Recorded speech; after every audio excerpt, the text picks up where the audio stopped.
I recently announced that I want to start reviewing the Eighth Doctor Adventures as well as the Virgin New Adventures on my channel next year. And so before I start off that particular range of books, I thought it might be a good idea to see what they were starting from.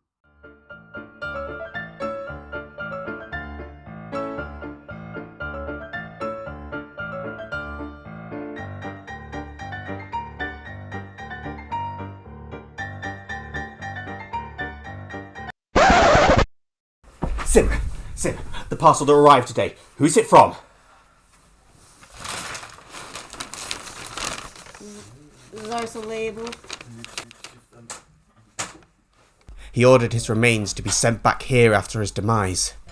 It was a request they should never have granted. I'm alive! I'm alive!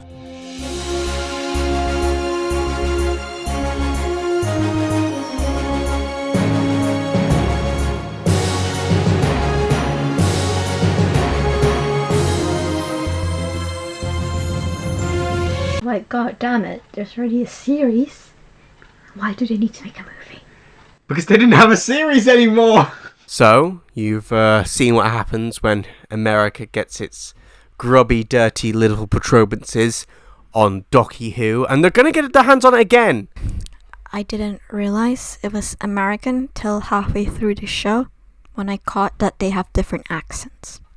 To be fair, I didn't know you weren't American until halfway through meeting you. Yeah, it was a lot better than I thought it would be. Yeah, it has a different energy to the usual classic ones you showed me. By different energy, I mean I did not get bored. It's a generic sci-fi American movie that happens to be holding Doctor Who hostage, complete with motorbike chases and nobbing. What did we think of Paul? Hot wood tap. He's quite goofy. That is a word you could describe him. He's very good at playing a wreck. I think 8 at his truest is kind of a wreck. He's always losing his mind. He's always losing his memory. He's always getting injured. If you had to pick an actor pulling bits of surgery out of your bloody chest and you're screaming about how you don't know who you are, I feel like McGann is the only one who could have shined in that role where there's not really much of a character to speak of. You said he talks like Mr. Bean. He does. He does. It's introducing its lead a good ways into the movie. Yeah, but he died in the most undignified way. Eric Roberts is the master. I tried as a master purist to convince myself for years that he's the worst one. And he really isn't. He is definitely playing a different character every single scene he's in. In one scene he's dry wit, then he's camp. But I think Roberts is like decent at all of them. And he's working with what he's got. But yeah, it's generally a good idea if you know what you want to do with the master and not just do every single version of your idea. You know, it's kind of like Parody Ben. You know, the guy's been around for so long, you don't really know what to do with him at this point. You can't just slap whatever you want onto him. The science has shown us over and over that in the fight for views, there are no rules. One day there'll be a Twitter space about me! I remember you laughing at Grace's introduction. Yeah, I thought it was quite iconic. They're like, oh, we need like the senior cardiologist, and she's just at the opera and she walks in a fancy ball gown like, yes, I'm the senior cardiologist here. It's very go boss. And she got to snog McCoy. So. McCoy? Oh my god, sorry. No. Maybe she got to snog him too. We don't know. So fuckable Doctor ranking. It's Tennant. 100%. Gatwa? Ooh. In his new suit. Fuckable. I tap. For more critical and hard-hitting analysis, please subscribe to the Vacuum of Comments channel. So I told you some of the stuff about the Leakley Bible. I'm probably had too many drinks of me at this point to remember. Someone called Leakley, was attached to this, but obviously left before the movie happened. It was going to involve remakes of classic Doctor Who stories. The Doctor's dad is Ulysses, and the Master and him are half-brothers. I feel like that's a bit too complicated. It's like they're trying to stretch a story that's not there.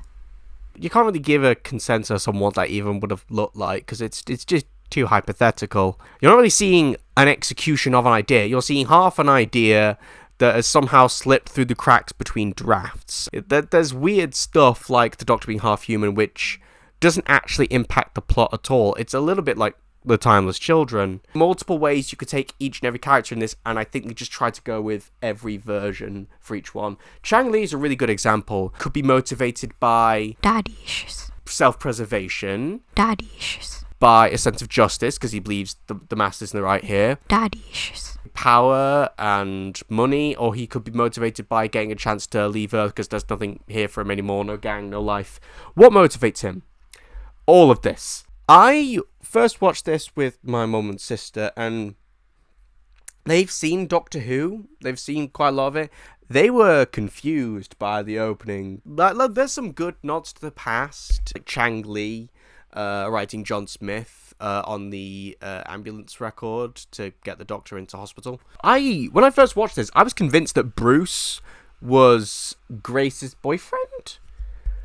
I felt that would have made more sense, right? In fact, In what way? wouldn't it have made more sense for the Master to possess someone in Grace's life? Russell does this in Rose. He does this with Mickey getting replaced. If Bruce was Grace's boyfriend and she snogged the Doctor. Drama! It's a kid's show. What is even his superpower? Possessing people. His power is vibes. Sorry, but that sucks. I have vibes.